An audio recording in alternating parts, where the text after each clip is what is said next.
അമ്മ എവിടെ പോകുന്നു? വെള്ളം കോരാൻ. അമ്മ കുടം താഴെ വയ്ക്കുക. എന്തിന്? അമ്മയെ കൊണ്ട് ഇനി ഈ വീട്ടിലെ ജോലി ചെയ്യിക്കാനല്ല ഞാൻ കല്യാണം കഴിച്ചുകൊണ്ട് വന്നത്. ആ രൂപത്തിന് അവിടെ എങ്ങനെ പ്രതീക്ഷിച്ചിരിക്കുകയാണ്.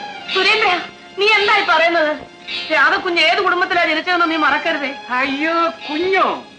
എവിടത്തെ കുഞ്ഞ്? അവളെന്റെ ഭാര്യയാണ്. അമ്മ എന്തിന് ആവശ്യമില്ലാതെ അവളെ ഞാൻ ബഹുമാനിക്കുന്നത്? മര്യാദ കഴിഞ്ഞിട്ട് ഇവിടുത്തെ ജോലി ചെയ്യാൻ പറ. ഇവിടുത്തെ ജോലി ഞങ്ങൾ ചെയ്തോളാം. ചേട്ടൻ എന്തിനാ വെറുതെ വഴക്കുണ്ടാക്കുന്നത്? ഇത് വഴക്കാണോ? എനിക്ക് ചിലരൊക്കെ മനസ്സിലാക്കി എടുക്കേണ്ട കാര്യമുണ്ട്. രാധേ, ഇവിടെ വരൂ. മോനെ. അമ്മ ചുമ്മാ ഇരിക്കമ്മേ. എടി ഇവിടെ വരാനാ പറഞ്ഞത്. എടി ഇവിടെ വരാൻ. അമ്മേ, ആ കുടം അങ്ങോട്ട് കൊടുക്ക. മോനെ, അങ്ങോട്ട് കൊടുക്കമ്മേ. ദോ പിടിക്കടി. എടി കുടം പിടിക്കാൻ. ആ വടക്കേപ്പുറത്തുള്ള കുളം നീ കണ്ടിട്ടില്ലേ? ആ കുളത്തിലെ വെള്ളമാണ് ഞാൻ കുടിക്കുന്നത്. പോയി ഇവിടെ വെള്ളം കുടിക്കൊണ്ടോ അപ്പോ ചെല്ലേ. അമ്മേ, പെണ്ണായാൽ വീട്ടിലെ എല്ലാ ജോലിയും പഠിച്ചിട്ടുണ്ടെന്ന് അമ്മയല്ലേ എന്നെ പറഞ്ഞ് മനസ്സിലാക്കിയിട്ടുള്ളത്? പക്ഷേ രാധകുഞ്ഞ്. അയ്യോ, ദാ പിന്നെയും വരുന്നു കുഞ്ഞ്. അമ്മേ, വലിയ ബഹുമാനമൊന്നും വേണ്ട, അവളും പെണ്ണാണ്. അല്ലേ, രാധകുഞ്ഞ് വീട്ടിൽ ജോലി ചെയ്യാൻ തുടങ്ങിയോ? വളരെ സന്തോഷം. പെണ്ണുങ്ങളാ എങ്ങനെയാ വേണ്ടേ?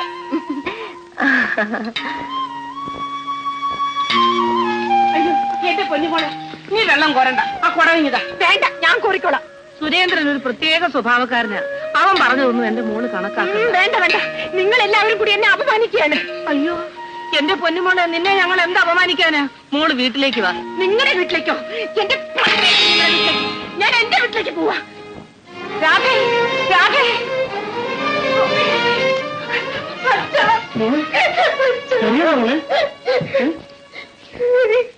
രാധേ, നീ ആരുടെ കൂടെയാ വന്നത്? ഞാൻ അവിടുന്ന് ഇറങ്ങിപ്പോന്നതല്ലേ. ഓഹോ, ഇറങ്ങിപ്പോന്നതാണ്. എന്റെ മോളിൽ അങ്ങോട്ട് പോകണ്ട. ഇതുവരെ നടന്നൊന്നും പോരാഞ്ഞിട്ടാണോ ഇനി അവളെ അവിടെ പിടിച്ചു നിർത്താൻ പോകുന്നത്? മാധവി, അവൾ ആ വീട്ടിൽ പോയി കിടന്ന് അറിയിക്കേണ്ട ആവശ്യമില്ല. അത് അവളുടെ ഭർത്താവിന്റെ വീടാ. നീ അതും ഇതും പറഞ്ഞ അവളെ വേദനിപ്പിക്കാതെ. മകളെ വേദനിക്കരുതെന്ന് അച്ഛൻ നേരത്തെ ഓർമ്മിക്കണമായിരുന്നു. നീ വാ മോളെ. ഈ കാണിക്കുന്ന വാത്സല്യം വീണ്ടും അവളോട് കാണിക്കുന്ന ദ്രോഹമാണ്.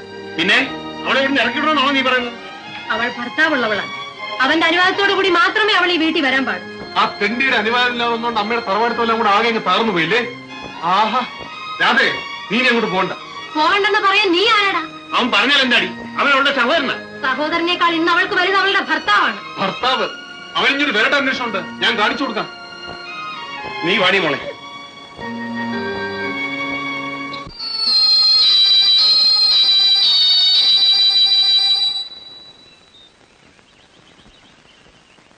വേണ്ട വേണ്ട, ശാന്ത വന്നോളൂ. സൂക്ഷിച്ച്.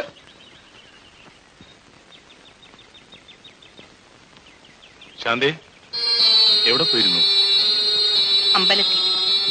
ശാന്തിയോടൊരു കാര്യം പറയണമെന്ന് ഞാൻ കുറച്ച് ദിവസങ്ങളായി വിചാരിക്കുകയായിരുന്നു. എന്താ?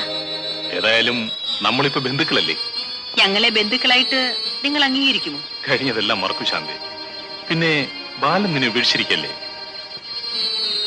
ശാന്തി നിൽക്കൂ. നിന്റെ ഇന്നത്തെ സ്ഥിതിയിൽ എനിക്ക് വളരെ സഹതാപമുണ്ട്.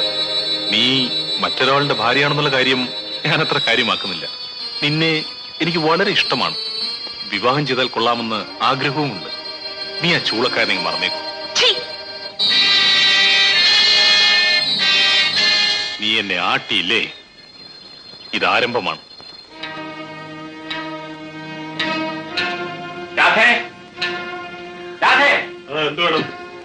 ഞാൻ എന്റെ ഭാര്യയോട് സംസാരിക്കാൻ വന്നതാണ്. അവൾ കുടവും തല്ലിപ്പൊട്ടിച്ച് എന്റെ അമ്മയെ ധിക്കരിച്ചുകൊണ്ടാണ് ഇങ്ങോട്ട് വന്നിരിക്കുന്നത്. അവളിന് നിന്റെ വീട്ടിലേക്ക് വരില്ല. വേണമെന്നില്ല, ഞാൻ ക്ഷണിക്കാനുമല്ല വന്നിരിക്കുന്നത്. പിന്നെ ഞാനൊരു താലി അവളുടെ കഴുത്തിൽ കെട്ടിയിട്ടുണ്ട്. അത് അഴിച്ച് ആരുടെങ്കിലും കയ്യിൽ കൊടുത്തേക്കാൻ അവളോട് പറയണം. മാലേ, മാലേ. എന്താ കുഞ്ഞെ? മാലേ, നീ ബാലേട്ടനെ കാണാറുണ്ടോ? ഉണ്ടല്ലോ, ഇന്നലെയും കണ്ട്. എന്ത് പറയാനാ മാലേ, വീട്ടിലെനിക്ക് രണ്ടാം കല്യാണത്തിന് ആലോചന നടത്തുന്നു. ബാലൻ കുഞ്ഞുമായിട്ടുള്ള ബന്ധം തീർക്കാതെ എങ്ങനെ ഇനി ഒരു കഥ നടത്തുന്നത്? ഞങ്ങൾ തമ്മിലുള്ള ബന്ധം തീർത്താലും തീരുകില്ല മാലേ. ആരൊക്കെ വെറുത്താലും ഞാൻ അദ്ദേഹത്തെ വെറുക്കില്ല. ആളൊരു ചൂടിനാണെങ്കിലും നല്ലവനാ. ബാലേട്ടന്റെ മനസ്സൊന്ന് മാറിക്കിട്ടാനാ ഞാൻ ദിവസവും അമ്പലത്തിൽ പോകുന്നത്. കുഞ്ഞ് സമാനപ്പെടും, ഈ പിണക്കൊക്കെ മാറും. ബാലൻ കുഞ്ഞൊന്ന് കുഞ്ഞിനെ വിളിച്ചോണ്ട് പോവുകയും ചെയ്യും. ഞാൻ പോട്ടെ. നീ അറിയൊന്നും പറയണ്ട, നീ കാര്യങ്ങളും പറ. ചേട്ടനത് പറയണം. ഈ കുടുംബത്തിനോട് എനിക്ക് എത്രമാത്രം ആത്മാർത്ഥമുണ്ടെന്ന് വരും പാച്ചുകാരോട് ചോദിച്ചു നോക്കണം. ദേവനെ ആത്മാർത്ഥം ഇല്ലെങ്കിൽ സുരേന്ദ്രൻ രണ്ടാം കല്യാണം കഴിക്കാൻ പോകുന്ന കാര്യം പറയാൻ അവൻ ആരെ പിണ്ണം പറ്റാലും ശരി, എന്റെ മകളെ അങ്ങോട്ട് അയക്കില്ല. അയച്ചില്ലെങ്കിൽ അവൻ വേറെ പെണ്ണിനെ കിട്ടും. അങ്ങനെ മകൻ ഇവിടെ ഇരുന്ന് കണ്ണീര് കുടിക്കുകയും ചെയ്യും. അത് ഞാൻ സഹിച്ചോളാം. വന്ന മാനക്കേടൊന്നും പോരാഞ്ഞിട്ടാണോ ചേട്ടൻ വീണ്ടും വാശി പിടിക്കുന്നത്? വിനാശകാലെ വിപരീത ബുദ്ധി. കേട്ടാ, പാച്ചുനാളെ ആക്കിയത് എന്റെ മുഖത്താക്കിയത്. അതേടാ, നിന്നെ എനിക്ക് തന്നെ ആക്കിയത്. നീ ഇവിടെ മരുന്നൊക്കെ എനിക്ക് കോലി വെക്കാൻ. ആ കോഴിക്കാണെങ്കിൽ കണക്കായി പോയി. പണ്ട് കൂട്ടുകൃഷി എന്ന് പറഞ്ഞ അച്ഛനെ പറയുന്നത് അയാളെ കുത്തുമാറി അടുപ്പിച്ച വരാത്താനെ എവിടെ അച്ഛൻ തന്നെ കണ്ടാലും കോഴി വെക്കണം പറഞ്ഞിട്ടാണ് എന്റെ അച്ഛൻ അവസാനം കേശവം പോകുന്നു. ചെവി വിളിച്ചു. ആ ബിരിയാണി ഉള്ളി.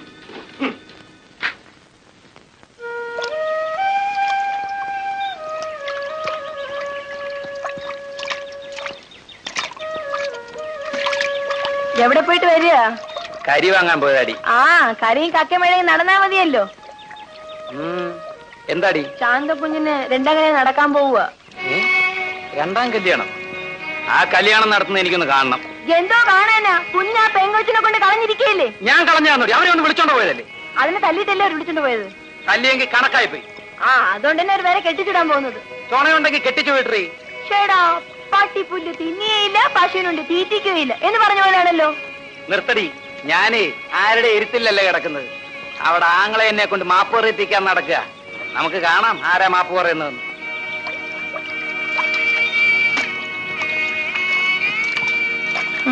എന്തൊരു ജന്മമാ.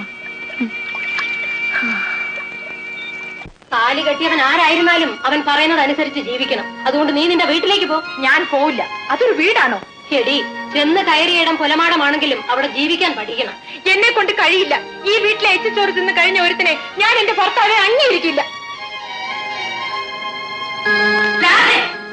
അവരധ്വാനിച്ചുണ്ടാക്കുന്ന ചോറ് നമ്മളാണ് ഉണ്ണുന്നത്.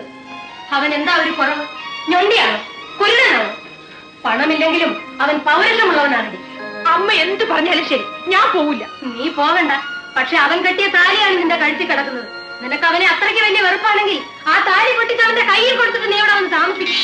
അമ്മേ, ആ വീട്ടിലേക്ക് നീ പോകാത്തതിന്റെ കാര്യം എന്താണെന്ന് എനിക്കറിയാം. നിനക്ക് മറ്റാരുമായിട്ട് രഹസ്യ ബന്ധം. ആരും അറിയാതെ അത് തുടർന്നുകൊണ്ട് പോകാനാണ് നിന്റെ ഉദ്ദേശം. അല്ലെങ്കിൽ സുരേന്ദ്രനെ ഉപേക്ഷിച്ചിട്ട് നീ ഈ വീട്ടിൽ വന്ന് താമസിക്കില്ലേ? നിനക്ക് മറ്റാരോ ആയിട്ട് ബന്ധമുണ്ട്. അല്ലെങ്കിൽ നീ ഇവിടെ നിന്ന് പോകാതിരിക്കില്ല.